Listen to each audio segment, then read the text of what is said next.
Hey guys, today I'm going to be doing a book review on The Fault in Our Stars by John Green.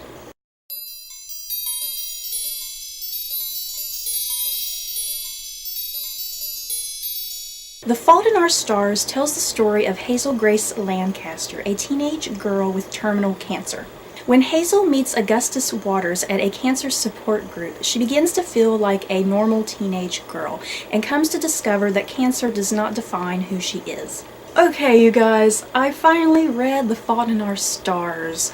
I have been on BookTube for about a year and 2 months, and the book that I have seen hyped about the most, and the most reviews I have seen, is John Green's The Fault in Our Stars. I just see this book all over the place, and everyone loves it. The movie comes out today, so I knew I had to read this book quickly before the movie came out because I would really like to see the movie. But I wanted to read the book to see what all the big fuss was about. I really loved this book. It was just so beautifully simplistic and just kind of had its own sort of poetry to it. There's nothing really complicated about this book. It is just simply about two teenagers who are going through a similar ordeal. I'm going to start off by saying that this book did not make me cry. I had heard over and over and over again that this book would just bring you to tears and you would be depressed for days. And that did not happen to me.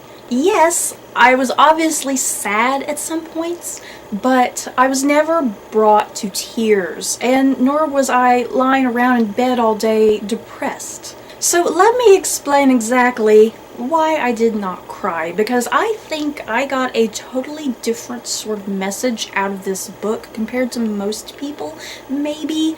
This book definitely wants you to feel sad, but I think it also wants you to look at life and death and appreciate your own life and think about other teenagers who are not so fortunate and they have to go through terminal illnesses like this. This may be a very bold statement and some people may not agree with me, but I don't think the purpose of this book is to make you cry.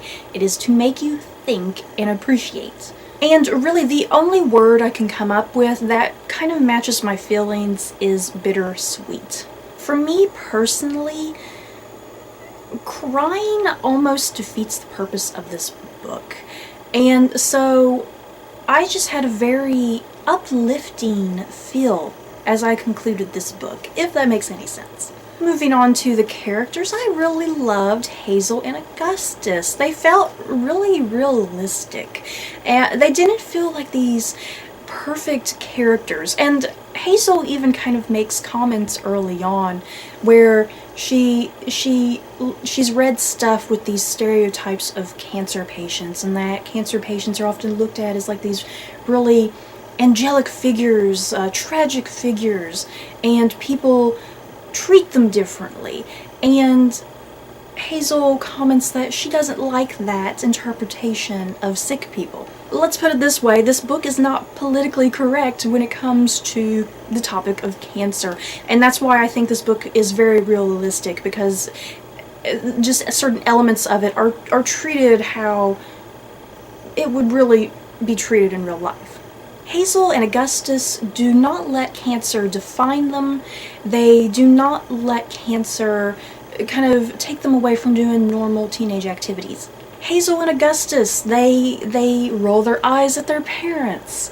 They use profanity. They think about sex. They think about people they dislike. Just any number of normal teenage thoughts. They ultimately don't let cancer kind of force them to sit around and act miserably, and they don't let cancer kind of make them self-pity themselves. My only big complaint with Hazel and Augustus has to do with the fact of how mature and intelligent they are. That was the only non-realistic element. They would often use these big, huge, fancy words that I was even thinking, I think I need a dictionary for this. And they would often speak very philosophically and deeply, and just, sometimes it could be a bit pretentious. Hazel and Augustus, they kind of have a very odd speech pattern. Just a lot of the things that come out of their mouth just doesn't make sense and doesn't seem like real teenagers would be speaking that way.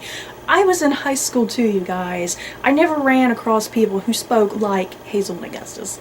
Overall, I absolutely enjoyed this book. I'm glad I read it. I'm glad I see what all the hype is about. It is definitely a book that I could sit and read again. I think as I get older and older and older, I can kind of take different things out of this book over time. It's seriously very difficult to even talk about this book because it could easily get spoiled, and I don't want to talk about all the individual plot elements that make up the story as a whole. And I'm glad that I wasn't spoiled, considering how many reviews I've seen for this book. I could have easily been spoiled, and I'm glad I wasn't, because there was a lot of elements to this story that kind of surprised me and that I wasn't even expecting. So have you guys read The Fault in Our Stars? Do you want to read it? Just let me know your thoughts down below. And are you going to go see the movie? I certainly am going to go try and see it. So that's it for this book review. Don't forget to like, comment, and subscribe. And if you like this review, you may like these. Bye guys.